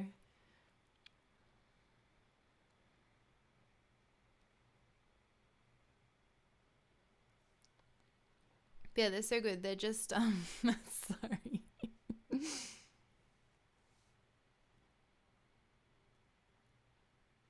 Have you ever tried shooting in the rain during the evening? Yeah, I've had to shoot a lot of rain things for weddings because, like, sorry, I get distracted because I, like, start talking and then I go to read the next thing. Elgato. Okay, yeah, they're Elgato lights. They're the small one, like the square ones, not the giant rectangle ones. And I've got one on like either side here. But yeah, they're so perfect for like lighting up, and they take up no space on the desk as well. So I love them. Yeah, so shooting during the rain during the evening. Yes, I've had to do that a lot during weddings because like you can't really rain check the day, and usually by the time like just before they get into the reception, they don't really care if they get wet too much, so they're kind of willing to go out in the rain. So we've done some cool like rainy shots, and some of my favorites that I do is right at the end of the night, like before we go home, I will take them outside while it's raining, and I'll put a speed light behind them to kind of light up all the raindrops around them, and it looks so magical, and everyone always loves that photo of the night. But yeah, I should do some with like an actual portrait shoot. That would be cool. When you use Fuji, do you find that it doesn't handle the blueness of Aussie skies well? I actually haven't noticed that personally. I really like all the color rendition and stuff of Fuji cameras. Now I'm thinking.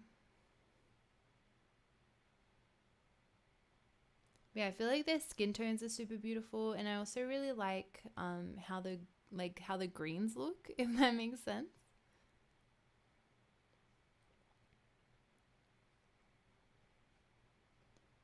All the shots that I have on Instagram from Fuji are just like backlit shots. I did some harsh lit photos when I did the XS10 video, and I feel like the blues look nice in that photo. I'm gonna have to go have a look now that you mentioned it. Do you use a MacBook Pro for on the go? That rhymed. Yeah, I used to. I ended up getting the MacBook Pro because I kind of want it to replace my laptop, but I'm not sure if it can. I have to give it like a proper test run, but because there's no travel on the horizon, I haven't really tried it out properly. Yeah, so I just use my iMac most of the time, and I still have my MacBook Pro like just in case, but I think I'm gonna sell it. Just commit to the iPad.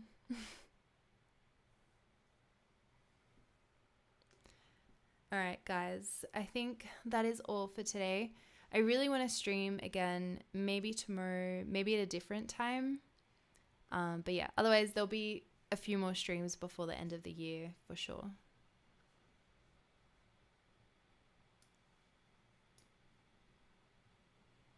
Is there a particular reason you're avoiding my question? How can someone make a career in photography? I think, well, sorry. I feel like, starting your photography business like takes a lot of work. And like I said earlier, I did a lot of assisting work, which taught me a lot about how to do photography and run a business.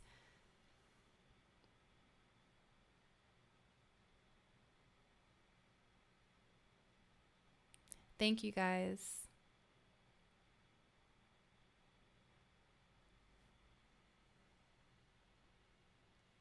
Yeah, it was really fun hanging out. We'll do it again. I don't know how to stop this, so I think we're stuck here forever together.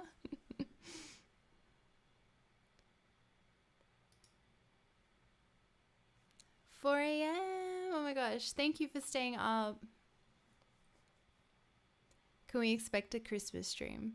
No, not on Christmas Day, but probably right afterwards.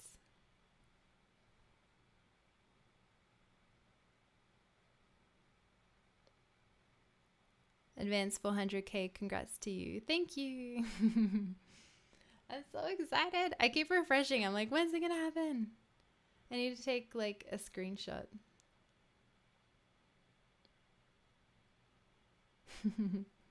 But yeah, thank you so much for hanging out, guys. I hope you enjoyed seeing like an entire photo shoot from beginning to end, and like how I like to cull them and seeing the photos that I choose and stuff. I want to do another stream tomorrow or very soon after. We'll probably try a couple of different times, just so some people don't have to stay up till 4 a.m. or 5 a.m. or 6 a.m. or whatever it is where you are. But yeah, thank you always for joining and everything. All right, bye. And this will be up on YouTube, so you can watch it again or watch the beginning if you missed the beginning. Thanks, guys. Bye.